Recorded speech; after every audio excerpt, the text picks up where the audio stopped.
The front porch is over there, our former living and dining area. Jennifer Pulliam, 3 bedrooms and the bath was back here. Is looking through rubble that was once the house that belonged to her grandparents. Our den was here, our laundry room was here, our kitchen. We're standing on what was the patio. It is a special place for her. I moved here when I was approximately 10 years old. This is my grandparents' old home place.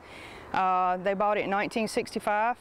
And this has been our family ever since. But over the weekend of January 27th, someone with heavy equipment came onto the property and knocked the house down, hauling off much of the debris.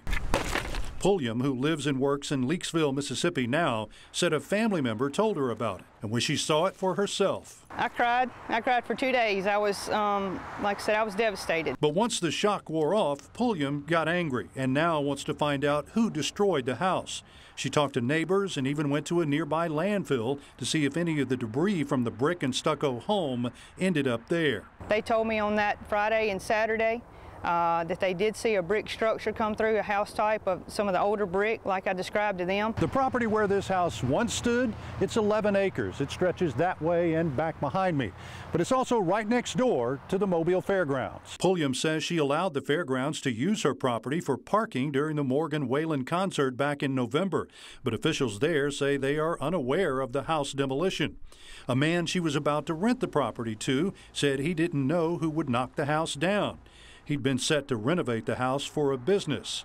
There are also no records of city or county permits being issued for the demolition. But she does know one thing when she finds out who did it. I know I'll press charges and have them arrested. Pulliam says she did report the matter to Mobile Police and was issued a case number. But so far, she's not even heard from an investigator. WKRG News 5 also tried to confirm with police that the matter was being investigated. Police have not responded. With photojournalist Arnell Hamilton, I'm Bill Riles, WKRG News 5.